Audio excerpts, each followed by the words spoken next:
Kingiwala. My name is Evelyn Araluen and I'm speaking to you today from the lands of the Wurundjeri peoples of the Kulin Nation, and I would like to pay my respects to their ongoing care and custodianship for their country. Poetry is a means of expressing our deepest feelings and emotions, a way we can say what we cannot physically say. For many, myself included, it is easier and more effective to write rather than speak of the experiences of life, the ups and downs of each day, from indescribable ecstasy to unimaginable sorrow. Mary Baker, 2010. Mary was an incredibly talented young poet whose work spoke to a deep sensitivity of feeling and a strong command of language even at her very young age. It's been an enormous privilege to be able to read her writing, her own poetry, but also her deep and tender thoughts on the poetry of others. As well as being a beautiful writer, she was a wonderful reader. As a poet myself, it is incredibly important to understand how others read work outside of their own experiences and ideas, but also to understand how someone from wildly different circumstances might connect to the voice, the experiences, the memories, and the fears of somebody that they will never in their life know. It's a very tender and delicate thing to read Mary's poetry, to know that it spoke to an intensity of feeling, of isolation, and of an enormous difficulty. When we think about mental health, and we think about the resources, the languages, and the tools that are available to people to speak of their experiences, of their suffering, of their fears, and of the deepest and darkest sense of isolation that anyone might ever go through, we have to remember that we'll never truly be able to give everybody everything that they might require to take themselves out of the darkest of places. But with support, with solidarity, with care, and with love, they might be able to find a way to speak to you from that place.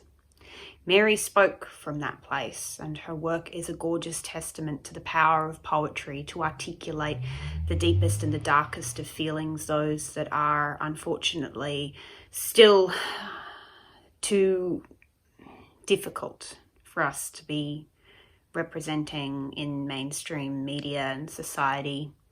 There are still stigmas attached to mental health that I don't think will ever go away, no matter how much love and generosity is currently being poured out to these sorts of initiatives.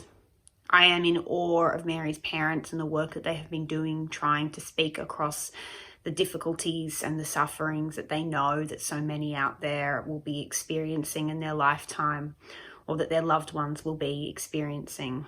It is the most enormous act of solidarity, and it should be absolutely commended. The energy that it requires is enormous. Poetry, literature, writing, the arts, they are all there as a resource, as a tool to speak across the unspeakable.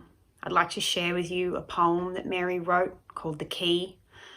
In her reflection that she provided for this poem, she spoke about isolation, about alienation, and about attempting to find a way of articulating and understanding the love and the care that those around us will express, even if we don't necessarily want it. I think it's beautiful. I think it's very sad, but I think it represents an enormous strength of feeling, enormously, sophisticated command of language, but it speaks to something that I think many of us can understand and can take on in our own lives as part of our reflection, as a part of our commitment to always care for those who need it most. So this poem is The Key by Mary Baker. As free as a bird in a cage, you have trapped me and thrown away the key to my happiness, to my life, so that I am flying in circles, going nowhere, achieving nothing. You have taken over like the co-pilot of a plane when the captain loses control. But I hadn't lost it. I knew what I was doing. I know what I am doing. Maybe it will be different this time. Maybe I can change. You cannot know unless you try.